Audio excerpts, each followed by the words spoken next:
샬롬. 예배로 나오신 여러분들을 진심으로 환영합니다. 이제 마음을 정돈하고 거룩하신 주님께 예배로 나아갑시다.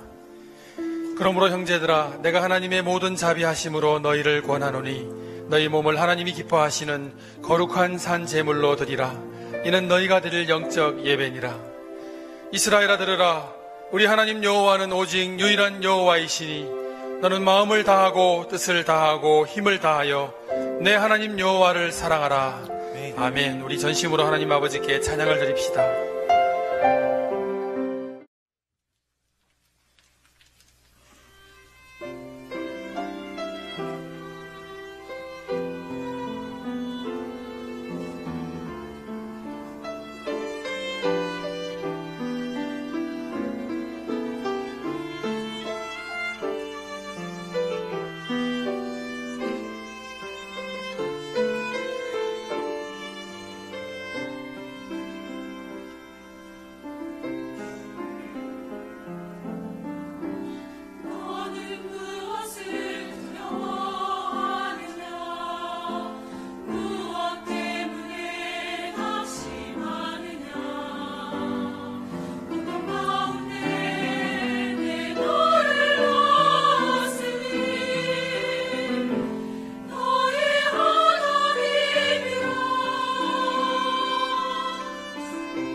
이제 우리 하나님 말씀을 함께 보겠습니다. 사사기서 2장입니다. 7절부터 10절에 있는 말씀이에요. 이는 살아계신 하나님의 말씀입니다. 이제 우리 함께 하나님의 말씀을 받들어 읽겠습니다. 사사기 2장 7절 말씀입니다. 백성이 여호수아가 사는 날 동안과 여호수아 뒤에 생존한 장로들 곧 여호와께서 이스라엘을 위하여 행하신 모든 큰일을 본 자들이 사는 날 동안에 여호와를 섬겼더라.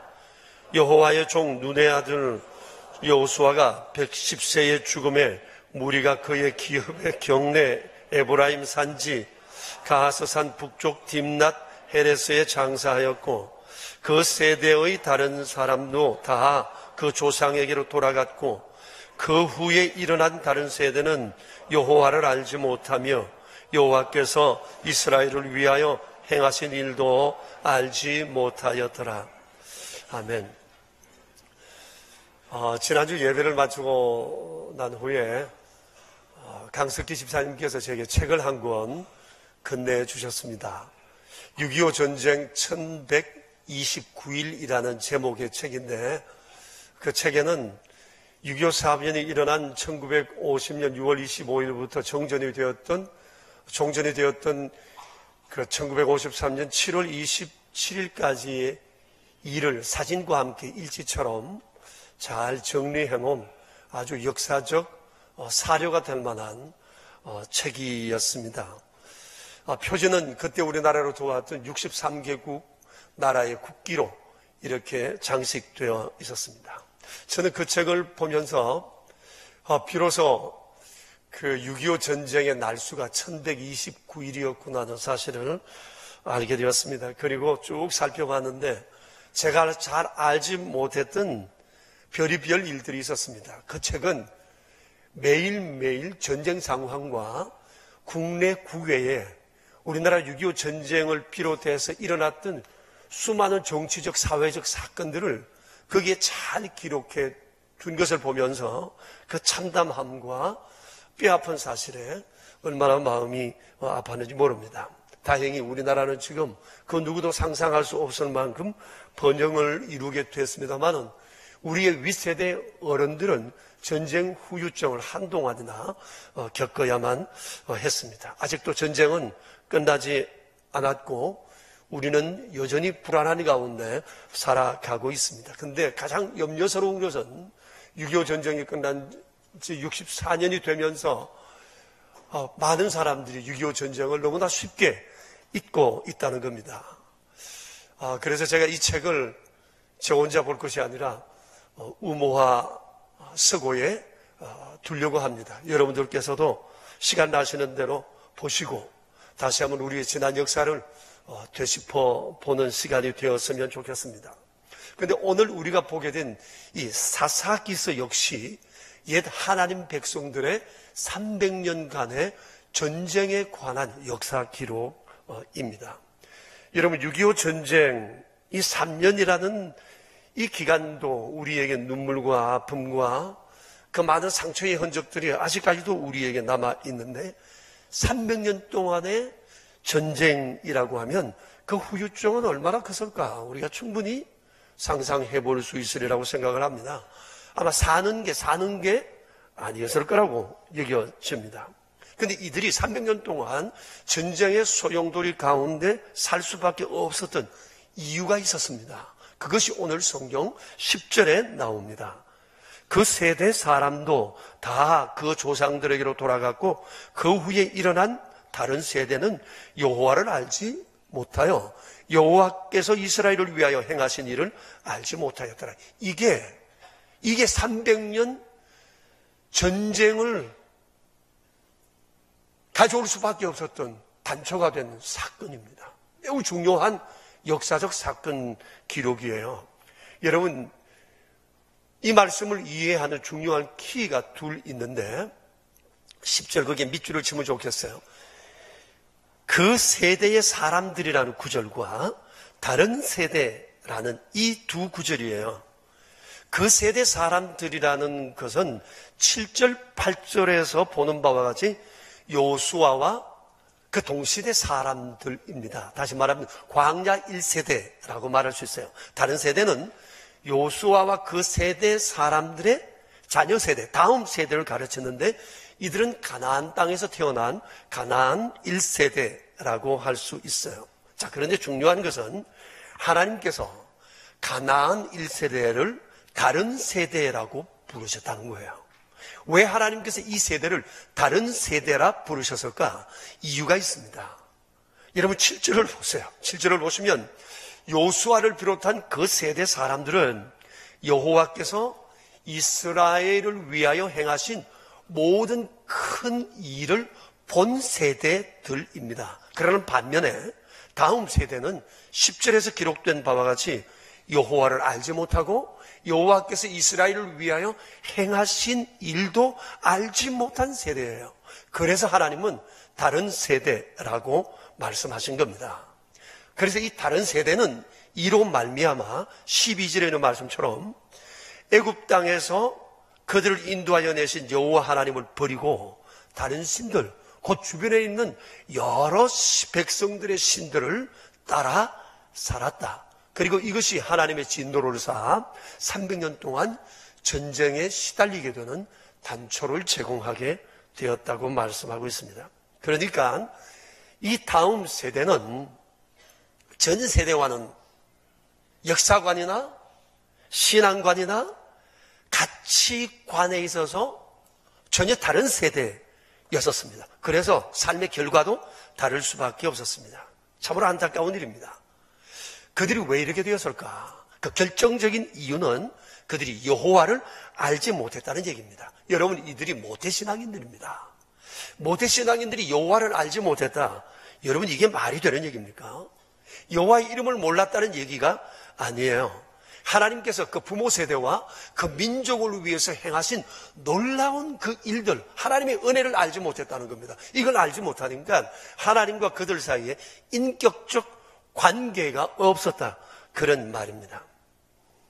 여러분 아시는 바와 같이 그들의 부모 세대들은 광야 생활을 경험하고 가나안에 정착하는 과정에서 고생은 좀 했지만 그들은 하나님의 살아계심을 똑똑히 눈으로 목격한 세대예요.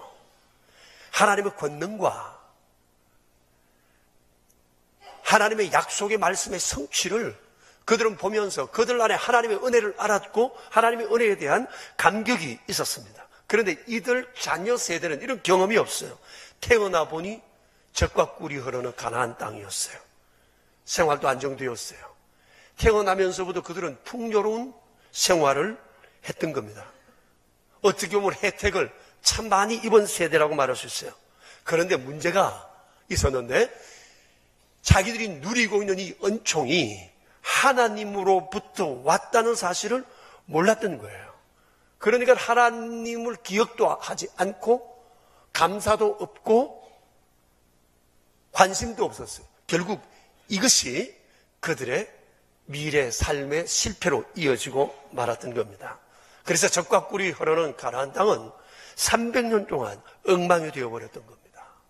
여러분 돌아보면 부귀영화를 쌓기는 쉬워도 허물기는, 쌓기는 어려워도 허물기는 아주 쉬운 것 같아요. 그럼 사람이 가지는 부귀영화, 그거 결코 오래 가는 것 아니구나 하는 사실을 우리가 알게 됩니다. 아무튼 이 모태신앙인들이 하나님을 몰랐다, 하나님을 알지 못했다라고 하는 것은 굉장한 문제예요.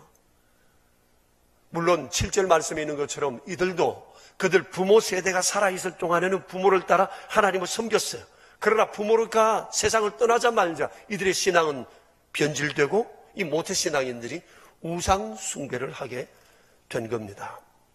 왜 그랬을까? 이런 일이 어떻게 일어났을까? 우리가 두 가지 추측해 볼 수 있습니다. 이것은 요수아와 부모 세대들이 자녀들에게 하나님의 은혜를 제대로 가르치지 않았거나 다음 세대가 또 하나님 배우기를 더하니 했을 가능성, 이 두 가지를 우리가 생각해 볼 수 있습니다. 여러분 아무리 그래도 그렇지 모태신앙 가정에서 자식이 하나님을 배우려 하지 않고 신앙생활을 하지 않으려면 부모는 두들겨 패서라도 가르쳐야 되지 않아요. 신명기서 6장 7절에서 주님 그러셨어요. 내 자녀에게 부지런히 가르치라고 했어요. 신앙의 부모는 자녀들에게 하나님을 가르쳐야 해요. 하나님이 누구신지, 하나님이 어떤 일을 행하셨는지, 그리고 하나님께서 우리의 삶 속에 어떻게 경험을 하셨는지, 간섭을 하셨는지, 그 언약을 믿는 자들에게 어떻게 이루어 주셨는지 자기 신앙 체험을 자녀들에게 알려주었어야 했었어요. 하나님께서는 이를 위해서 너희 손목에 메고 이마에 붙이고, 그리고 집안 문설주에 기록해서 하나님이 누구인지 가르치고 마음 다해 하나님 사랑하도록 너희 자녀를 이끌라고 말씀을 하셨습니다. 그런데 이 부모 세대들은 이것을 못했던 거예요. 그래서 신앙이 한 세대를 지나면서 전성되지 못했던 겁니다. 이것이 바로 다음 세대가 다른 세대가 된 가장 큰 원인이 되고 말았습니다. 자식들 이렇게 된 것은 전적으로 부모 책임이라는 것을 부모들은 통감해야 할 것입니다. 자, 그러면 왜 이 부모 세대가 자녀들에게 신앙을 전성해 주지 못했을까? 왜 신앙 교육에 실패했을까? 왜 그랬을 것 같아요? 왜 그랬을 것 같아요? 자기 일에 너무 바빴기 때문일 것입니다. 여호수아와 그 동시대 사람들이 가나안 땅에 들어오면서 떠나기까지 그들은 상당히 오랜 세월 동안 전쟁을 치루어야 했습니다. 그러나 이 다음 세대처럼 300년 동안 전쟁에 실패한 그런 세대가 아니라 딱 한 번 실패하고 모든 전쟁에서 승리한 세대입니다. 사기가 굉장히 충천되어 있었어요. 여러분, 전쟁에 이기면 그냥 끝나는 것이 아니라 전쟁의 모든 전리품들을 완전히 소탕에 가져오게 됩니다. 그러니까 전쟁에 이길 때마다 나라의 경제 살림은 점점 더 부유해질 수밖에 없습니다. 전쟁에 끊임없이 승리하면서 사기를 충천하죠. 재물은 많아지죠. 이것을 가지고 그들은 기반 시설을 만들었을 것이고 사회의 여러 가지 토대를 이루어 갔을 것입니다. 이렇게 해서 이 부모 세대는 전쟁, 그리고 사회적인 안정, 부의 축적, 이런 것들에 신경 쓰다 보니까 자식들을 호사시키기는 했지만 그들의 신앙을 제대로 챙겨줄 수는 없었던 거예요. 재산은 물려줬어요. 사회적인 안정도 물려주었어요. 근데 믿음을 제대로 전성시켜 주지는 못했습니다. 하나님께서 그들 가운데 행하셨던 이 놀라운 일들에 대해서 그들은 말해주지 못했던 거예요. 그러니까 부모 세대가 세상을 떠나자마자 너무도 쉽게 그들은 하나님을 떠나고 세속적 환경에 물들고 말았던 겁니다. 여러분, 12절 말씀을 보시겠어요? 애굽 땅에서 그들을 인도하여 내신 그들의 조상들의 하나님 여호와를 버리고 다른 신들 곧 그들의 주위에 있는 백성의 신들을 따라 그들에게 절하며 하나님을 진노하게 하였다고 말씀하세요. 다시 말하면 이 사람들이 세속화되어 버렸다고 하는 겁니다. 여러분, 세속화의 특징이 뭐일 것 같아요? 과거와 전통을 진부한 것으로 여기고 새 것에 집착한다고 하는 거예요. 그리고 세속화되면 절대 진리를 거부합니다. 이들이 그랬어요. 이들은 스스로 생각했을지 모릅니다. 우리가 하는 일은 굉장히 창의적이라고. 근데 그것은 악한 일이었어요. 그것이 결국은 그들의 미래를 실패로 이끄는 패인 요인이 되고 말았던 겁니다. 여러분, 알고 보면 지금 우리가 누리는 모든 것은 과거의 역사와 전통 위에 써 있습니다. 과거를 부정하고는 밝은 미래를 결코 보장받을 수가 없는 겁니다. 며칠 전에 필리핀 영어 캠프팀 아이들에 대한 소식을 제가 전화로 받았어요. 마침 그날은 방글라데시에서 오신 방글라데시 원주민 목사님이 우리 아이들에게 와서 말씀을 전해주고 간증을 해주셨는데 스태프들과 아이들이 막 엄청 은혜를 받았대요. 굉장했나 봐요, 그날 밤. 그런데 그날 밤 이 목사님이 말씀을 하시면서 한국 교회와 한국 사회에 대해서 굉장히 염려를 많이 하시더랍니다. 아니, 방글라데시 목사님이 우리나라를 염려한다는 게 이게 여러분 어떻게 생각하세요? 아이들이 듣고 다 공감하고 그런 눈물로 하나님 앞에 우리나라와 교회를 위해서 기도했다는 거예요. 여러분, 사실 우리 한국은 130년 전에 선교사들의 선교를 받아 지내오는 동안 5만 교회 1천만 성도로 성장했습니다만 지금 우리 한국 교회의 영적 성장, 기상도는 별로 좋지를 않습니다. 방글라데시 목사님의 지적이 맞아요. 지난주에 필립 얀시 목사님도 그렇게 지적하지 않았습니까? 우리 한국 교회가 고난과 시련 속에 있을 땐 우린 자체 정화도 일어나고 하나님의 능력과 은혜도 경험했습니다만은 풍요로워지면서 한국 사회는 타락해져 가기 시작하고 한국 교회 교인들의 신앙도 점점 약화되어져 가는 것이 사실입니다. 그런 중에서 가장 염려스러운 것은 다음 세대를 향한 신앙 전성입니다. 다음 세대의 걱정은 비단 교회뿐만 아닙니다. 이 사회의 가장 큰 염려거리도 다음 세대예요. 여러분 아시잖아요. 요즘 신문을 펼쳐보시면 전부 다 다음 세대에 관한 얘기입니다. 다음 세대 교육을 어떻게 해야 되느냐, 진로는 어떻게 해야 되느냐, 이들을 어떻게 살게 해야 되느냐. 이제 점점 인구는 줄어들고 애를 낳으려고 하지 않는 세대가 지금 점점 많아지고 있고 앞으로 이 아이들의 미래 경제적 상황은 어떻게 될 것인가, 그리고 이들의 삶의 가치관의 변화를 우리가 어떻게 읽어야 할 것인가, 여러 가지 염려스러움이 참 많습니다. 그 중에서 가장 큰 염려스러움은 지금 이 다음 세대가 기성세대와는 너무너무 달라진다고 하는 것입니다. 너무 다르다고 하는 거예요. 사실 지금 그 간격의 차이가 점점 벌어지고 있습니다. 이는 때로 무례함으로 다가오기도 합니다. 입에 담지 못할 민망한 얘기입니다만은 어떤 젊은이는 경로석을 일컬어서 경건하게 앉아서 노인을 생각하는 자리라 그런데요. 어떤 사람은 경우에 따라서는 노인도 앉을 수 있는 자리가 경로석이라고 그러기도 한데요. 여러분, 이런 사람들에게 가서 그 노인이 와서 자리 일어서라고 그러면 봉변당합니다. 지금 우리 사회가 이렇게 되었습니다. 이뿐만 아닙니다. 어른들이 다음 세대를 잘 이해를 못해요. 다음 세대는 역시 어른들을 이해하려고 하지를 않습니다.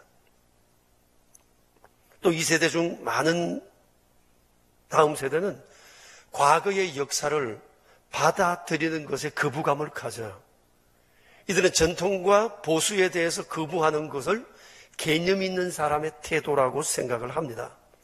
그리고 또 절대 진리를 거부합니다. 이미 이 땅의 다음 세대는 점점 다른 세대가 되어져 가고 있습니다. 그래서 지금 교회와 그리고 이 사회가 염려하고 있는 공통적인 것 하나가 뭔가 하니 이 다음 세대가 다른 세대가 되지 않을까라고 하는 것에 대한 염려스러움이에요. 사실 교회 안에도 다른 세대적 사고가 이 다음 세대들 안에 들어왔어요. 우리 아이들이, 젊은 아이들이 성경을 이대로 믿으려고 하지를 않아요. 자꾸만 의심을 하려고 해요. 자기 식대로 성경을 자꾸 해부하려고 하는 경향이 많아요. 절대 진리에 대한 거부감이 있어요. 그러니 하나님을 예배하는 일에도 소홀히 할 수밖에 없습니다. 왜 이렇게 되어서일까? 교회 아이들이 왜 그랬을 것 같아요? 여러분, 아이들의 생활 영역을 보면 우리가 잘 알 수 있습니다. 우리 아이들이 세상 가치관을 경험하고 공부하는 일에 비추는 그 시간에 비해서 신앙을 배우는 시간이 너무너무 적어요. 이렇게 되면 세속화되는 것은 시간 문제라고 말할 수가 있습니다. 1만 시간의 법칙이라는 건 여러분 아시잖아요. 얼마나 많이 시간을 투자하고 전문가가 되기 위해서 최소한 1만 시간을 투자해야 된다고 생각한다면 우리 아이들이 가지는 신앙적인 이 시간 투자가 너무너무 적은데 여기에 신앙적 사건이 일어날 수가 없어요. 신앙으로 아이들을 바꾼다는 것이 쉽지 않다는 거예요. 투자하는 시간이 너무너무 적기 때문이에요. 그래서 지금 신앙교육에 혁신이 필요합니다. 여러분, 다음 세대가 다른 세대가 되지 않기 위해서 우리가 힘써야 할 것이 있다면 크게 두 가지예요. 첫째는 하나님에 대해서 제대로 알게 해야 한다는 겁니다. 참 안타까운 것은 여호수아 같은 위대한 사람의 세대가 다음 세대를 세우는 데 실패했다. 이건 굉장히 충격적인 사실이에요. 여호수아 같은 사람도 다음 세대 실패해서 우리도 자칫하면 실패할 가능성이 많다고 이번 보지 않으세요? 이 다음 세대가 실패하는 원인이 뭐예요? 하나님에 대해서 제대로 알지 못했기 때문이라는 겁니다. 10절에 분명히 그러잖아요. 하나님에 대해서 알지 못하고 하나님이 그 조상들에게 행한, 그 민족에게 행한 일도 그들이 알지 못했대요. 몇 년 전에 이런 책이 출간되었는데 아직까지 번역이 안 되더라고요. 근데 제가 이 소개를 받았어요. How do you spell God? 이라는 제목의 책입니다. 하나님에 대해서 어떻게 생각하세요? 라는 책 제목입니다. 가톨릭 사제와 유대인 랍비가 공동 저자이고 달라이 라마가 서문을 쓴 책입니다. 이것만으로도 굉장히 많은 사람들이 관심을 불러일으킬 만한 책이에요. 이 책의 핵심 되는 내용은 이겁니다. 하나님이 누구인가? 어느 누구든지 각자가 원하는 대로 어떤 식으로든지 하나님에 대해서 생각할 수 있다는 겁니다. 내가 하나님을 물고기로 생각하고 싶으면 그 물고기가 내 하나님이 될 수가 있고, 아기 공룡 둘리를 하나님으로 부르고 싶으면 그렇게 부르면 된다는 얘기입니다. 무엇이든지 당신이 생각하는 대로 하나님을 믿으면 된다는 것이 이 책을 쓴 가톨릭 사제와 유대인 랍비와 달라이 라마의 신개념이에요. 여러분, 물론 우리는 하나님은 이러하신 분이라고 생각한다 라고 이렇게 말할 수는 있어요. 그러나 나는 하나님이 이런 분이라고 생각한다는 것은 자기 추측일 뿐이에요. 중요한 것은 내가 하나님을 어떤 분으로 생각하느냐는 것이 아니라 하나님이 하나님 자신에 대해서 뭐라고 생각하느냐는 것이 중요해요. 우리가 믿는 하나님은 성경에서 하나님이 하시는 그 하나님에 대한 믿음입니다. 내가 생각하고 내가 만들어낸 하나님을 내 생각 속에서 섬기는 것이 아니라 성경에서 말씀하시는 그 하나님이 말씀하신 이 하나님을 우리가 경배하는 겁니다. 그래서 하나님께서는 십계명 제2계명에서 아주 분명하게 말씀하셨습니다. 나를 위하여 형상 만들지 마라 그랬습니다. 다시 말하면 내게 대해서 허구적인 허상을 만들어 섬기지 말고 내게 대해서 잘못 말하지 말라는 겁니다. 여러분, 우리는 성경에서 말씀하신 하나님을 믿어요. 우리가 성경에서 말씀하신 이 하나님을 알지 못하면 하나님을 믿을 수가 없어요. 이 하나님을 믿지 못하면 하나님과 바른 관계를 형성할 수가 없어요. 하나님은 우리가 이 진리 안에서 하나님을 경배하기를 원하세요. 여러분, 다음 세대가 다른 세대가 되지 않기 위해서 우리가 해야 할 중요한 것은 하나님에 대해서 제대로 가르쳐야 한다는 겁니다. 두 번째는 이 신앙 전성을 위해서 부모의 노력이 각별해야 한다는 겁니다. 우리가 잘 아는 바처럼 지금 자녀 교육에 있어서 가장 위대한 부모들은 유대인들이라고 얘기를 하고 있어요. 유대인들이 자기 자녀 세대에게 가르치는 영역이 크게 세 가지가 있습니다. 영성과 지성과 감성 교육입니다. 영성은 신앙 교육이고 지성은 학교 교육, 지식 교육이고 감성은 예술 교육입니다. 그래서 유대인들은 이 세 가지를 아주 조화롭게 교육의 삼일체로 여기고 가르친다고 그래요. 흔히들 우리는 지성 교육은 좌뇌가 감당하고 감성 교육은 우뇌가 감당한다고 해요. 그래서 오늘날 조금 개명한 부모들은 아이들의 좌뇌, 우뇌 교육에 정신을 걸고 어떻게든지 간에 좌뇌를 발달시키고 우뇌를 발달시키기가 아이들에게 많은 요구를 하고 배우려고 노력을 합니다. 그런데 유대인들은 좌뇌, 우뇌보다도 간뇌 교육에 마음을 쓰고 그것을 중요하게 생각한다는 거예요. 그들은 간뇌 교육이 사람 형성의 80%의 영향을 끼친다고 믿고 있어요. 여러분, 간뇌가 어디 있죠? 좌뇌와 우뇌 사이에 있는 게 간뇌예요. 간뇌가 감당하는 것이 뭔가 하니 바로 영성입니다. 영성의 부분이에요. 사람에게 영성을 키워 줄 때 간뇌가 활성화되면서 그 안에 상상력, 그리고 창의력, 이런 것들이 간내에서부터 비롯되어진다고 합니다. 이게 유대인 교육입니다. 유대인이 우수하게 된 것은 간내 교육, 영성 교육, 이걸 통한 상상력, 창의력 개발이라고 하는 겁니다. 영성이 뭐냐? 하나님을 생각하는 거예요. 하나님의 은혜를 기억하는 겁니다. 하나님을 묵상하는 거예요. 그래서 유대인들이 이것을 위해서 중요하게 생각하는 것이 신앙교육입니다. 그래서 그들은 성경과 탈무드를 가르치는 데 목숨을 겁니다. 아이들이 학교를 가면 그날 제일 먼저 공부하는 것이 성경입니다. 탈무드입니다. 그리고 난 다음에 교과 교육을 하는데 4시간 이상 공부하지 않는다고 합니다. 생각해 보세요. 우리 아이들에 비해서는 세 발이 피죠. 그러면 우리가 분명히 잘 떼야 되는데 그러지 못합니다. 노벨상의 30%가 유대인들이고 이 세상 재력가들의 30%가 유대인들이라고 얘기를 하고 있잖아요. 그 비결이 뭐겠어요? 유대인들은 말합니다. 이것이 바로 지성, 감성, 영성 교육의 덕분이라고요. 여러분, 유대인들은 좌뇌 우뇌가 아니라 간뇌입니다. 지성과 감성 교육보다도 더 중요하게 여기는 것이 영성 교육이라는 사실이에요. 우리 교회가 사기사역을 시작하면서 중요하게 생각하는 것 가운데 하나가 다음 세대를 위한 겁니다. 그래서 우리는 이미 많은 교역자들을, 아이들의 교육을 위해서 많은 교역자들을 새롭게 보강했고, 아이들의 교회 학교 교육에 우리가 좀 변화를 가지려고 해요. 여러분 아시는 바와 같이 우리 아이들이 가장 처지는 부분이 뭐냐? 영성입니다. 영성 부분입니다. 좀 전에도 말씀드렸지만 시간적으로 그래요. 여러분, 교회 잘 다니는 아이들이 일주일에 교회 나오면 1시간 예배 드리고 말씀을 배웁니다. 1년이면 52시간입니다. 1만 시간의 법칙에 의하면 52시간 가지고 뭘 하겠습니까? 10년에도 520시간입니다. 이래가 역사가 일어나겠습니까? 그리고 거기 와서 선생님으로부터 말씀 배우는 시간이 20분밖에 안 되면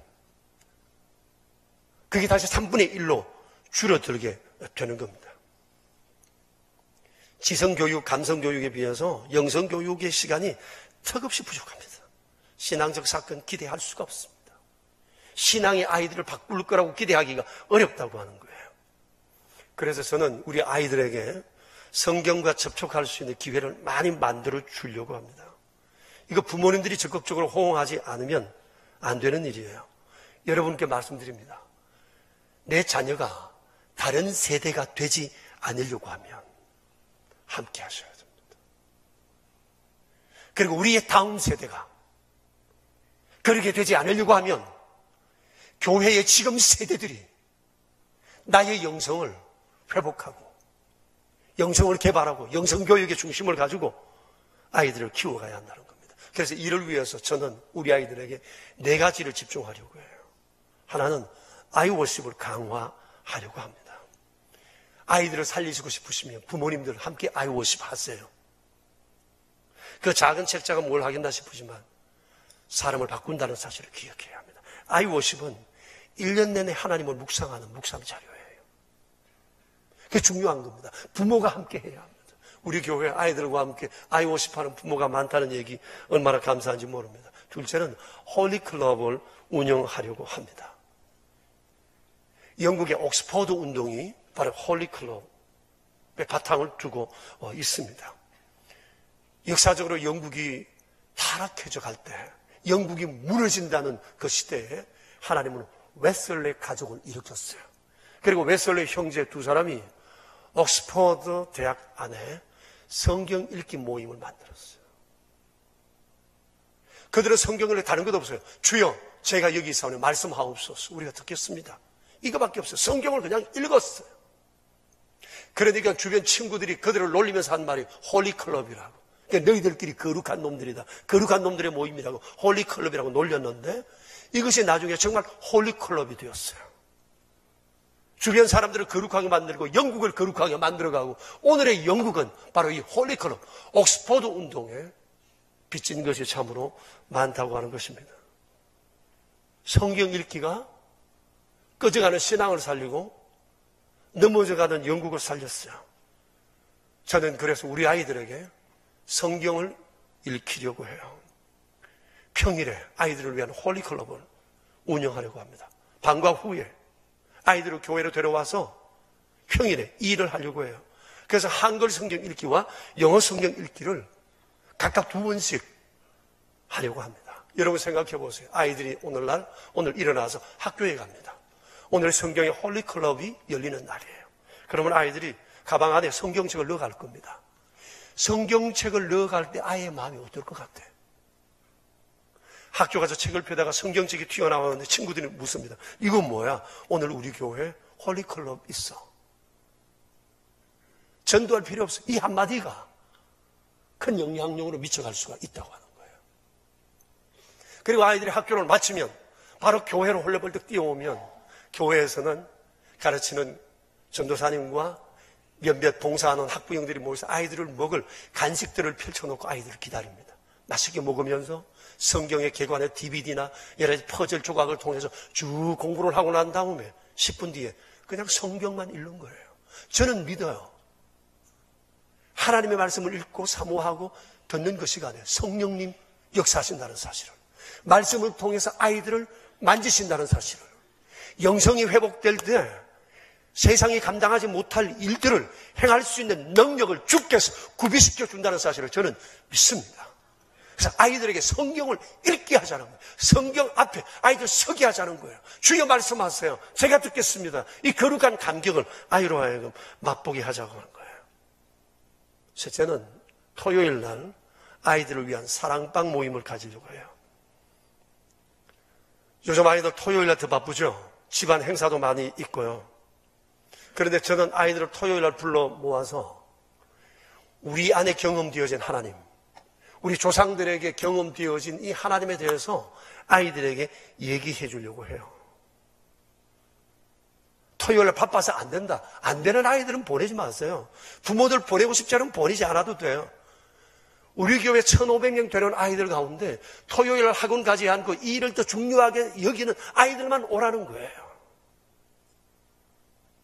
역사는 모든 사람이 우리 하자 이래서 되는 것이 아니라 한두 사람의 시작으로부터 역사는 일어나게 되는 거예요. 이게 소중히 여기게 되면 토요일 날 다른 것 멈추게 될 겁니다. 이 자리로 오게 될 것입니다. 여호수아 세대처럼 실패하지 않으려면 우리가 열심히 일만 해서 되는 게 아니에요. 아이를 위해서 재산만 쌓아서 물려주는 것이 아이들을 살리는 길이 아니라는 사실을 우리가 기억해야 되기 때문에 그렇습니다. 저는 이것을 우리 교역자들이나 교사들이 하는 일이 아니라 우리 부모들이 직접 교사가 되어 이 일을 하자는 겁니다. 일을 하는 방법은 홈스쿨링 스킬을 도입하자는 겁니다. 여러분, 홈스쿨링이 뭡니까? 오늘 학교 교육에 대해 공교육에 대한 부정적인 인식을 가진 부모들이 함께 모여서 우리 아이 우리와 가르치자는 그런 얘기잖아요. 거기서는 학과 교육, 감성 교육, 부모들은 또 신앙의 부모들은 신앙 교육까지 시킬 겁니다. 우리는 그곳에서 학과 교육은 시키지 말자는 거예요. 감성 교육도 우리가 하는 것이 아니고 여기에서 우리들은 우리가 경험한 하나님 그리고 우리가 세상을 살아가면서 고민했던 많은 사실들에 대해서 아이들에게 우리의 고민을 나누어주고 우리의 실패를 얘기해주고 아이들로 하여금 그렇게 살지 않도록 도와주자는 겁니다. 관심되는 내용들이 여러분 얼마나 많아요. 신앙적인 것에서부터 비롯해서 품성이라든지 아이들의 진로라든지 소명이라든지 직업이라든지 인생이라든지 돈이라든지 사랑이라든지 뭐 이런 것들 주제가 너무너무 많아요. 우리가 이런 것에서 실패하는 것들이 많이 있잖아요. 이런 것들을 솔직하게 얘기하되 어떻게 신앙적으로 해석하고 내 삶 속에 적용해서 살아갈 것인가라고 하는 것을 구체적으로 아이들에게 얘기해 주자는 겁니다. 내 자식을 내가 가르치고 우리 교회 여러 어른들이 다른 아이들에게 이 얘기를 해주자고 하는 겁니다. 그럴 때 우리 아이들이 교회 어른 세대를 볼 때 어떤 시각으로 보기 시작하겠는가라고 하는 거예요. 물론 우린 서툴러요. 이 주제에 대해서 가르치려고 하면 여러 가지 준비해야 될 것도 있을 겁니다. 그럼 너무 어렵게 생각할 필요 없어요. 집에서 부모가 자식들에게 진지하게 얘기하듯이 그렇게 하면 돼요. 그러나 이걸 좀 더 강화하기 위해서 한 주제를 공부할 땐 한 주제의 전문가를 모셔와서 그로 하여금 강의를 듣고 부모 세대가 그리고 함께 강의 준비를 하고 PPT를 만들고 이렇게 해서 준비가 되면 아이들 앞에 서려고 그럽니다. 저는 우리 교회 모든 성도들이 다 교사가 되었으면 사랑방 교사가 되어주기를 바라요. 그리고 마지막 하나는 사람 도서관을 운영하려고 해요. 일종의 멘토링이에요. 그러나 멘토링은 1대1로 하지만 저는 그룹 멘토링을 하자고 하는 겁니다. 내가 누구의 멘티가 되면 멘티는 또 다른 사람의 멘토가 될 수 있어요. 중학생은 초등학생의 멘토가 될 수 있고 고등학생은 중학생의 멘토가 될 수 있어요.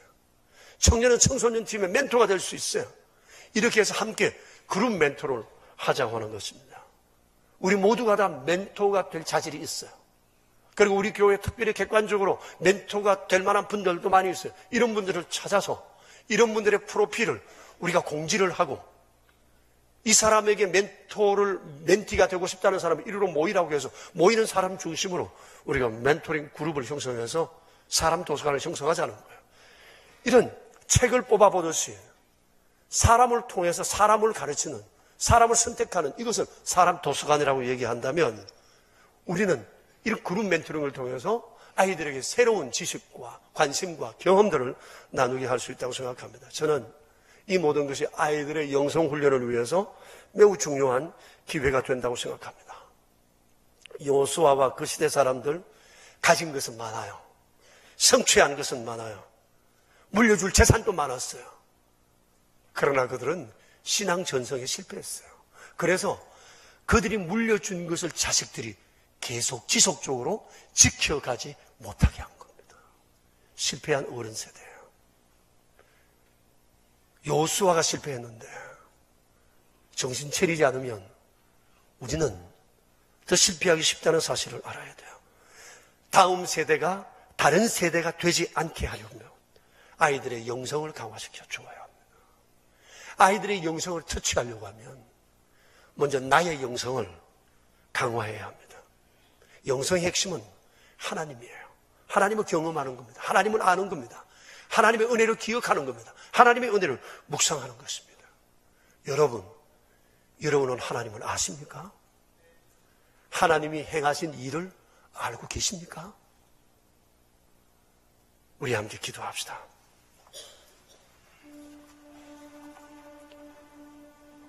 아이들 좋은 학교만 나오면 다 되는 거 아닙니다.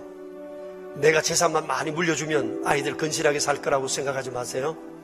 부귀영화, 산능은 어려워도 허물기는 잠깐입니다. 그거 결코 아이를 지켜줄 수 없어요. 하나님과의 관계 견고하게 세워주지 않으면 자신할 건 아무것도 없습니다. 어떻게 해야 할까? 교회와 함께 합시다. 우리 함께 하세요. 적극적으로 나섰어요. 교회도 함께 하겠어요. 여러분의 자녀를 살리는 일을 우리가 전력 두고 할 것입니다. 우리의 자녀를 위해서 기도하고 이 시간 우리의 다음 세대를 위해서 기도하고 우리가 해야 할 이 훈련을 위해서 우리 함께 기도했으면 좋겠어요. 합심해서 주님 앞에 우리 기도하겠습니다. 살아계신 하나님 아버지, 내년을 우리가 주께서 전해주시고 주님 결코 이대로는 아니라면 우리가 세상의 많은 가치관 가지고 우리 아이들을 지켜낼 수 없다는 사실을 세상의 물결이 너무나도 무거운 밀려오는 이런 세상을 속에서 주님 우리가 정신을 차리지 않으면 우리 아이들 다 빼앗기고 만나는 사실 우리가 그 어떤 이유도 우리 아이들을 지켜줄 수 없어요. 생각하서 하나님의 은혜와 놀라운 믿음 우리 아이들 세상으로 지켜줄 것이다. 저희를 믿습니다. 주님 저희가 이 일을 하려고 도와주시고 우리 아름다운 일을 이룰 수 있도록 우리 하나님 함께 해주시옵소서. 우리 아이들의 삶을 이끌고 싶대로 보내주는 것입니다. 가면 가서 하나님과 영광을 주시고 드러내고 아이들을 수 있도록 우리 하나님 함께 주시옵소서. 주님 그렇습니다.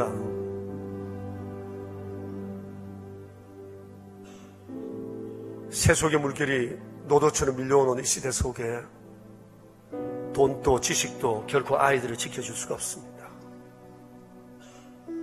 세상의 잘못된 가치관들이 아이들을 점점 세속화시켜가는 이런 시대 속에 이 탕류를 뚫고 나아가는 길은 오직 하나, 하나님 안에 거하는 것뿐입니다. 주님, 여호수아와 그 위대한 하나님의 사람들의 세대가 다음 세대를 다른 세대 되게 했다면 오늘 우리는 자칫하면 더더욱 그 길을 갈 수밖에 없음을, 그런 위기를 우리가 느낍니다. 바쁘다는 것이 핑계로, 돈이 핑계로, 일이 핑계로 우리가 소홀히 했던 영성을 회복하는 일에 우리 자신부터 바로 서기를 원합니다. 주여, 우리 아이들이 시대를 변화시키는 하나님의 사람들로 세워지기를 원합니다. 주님, 우리 교회가 이 일을 하기를 원하나이다.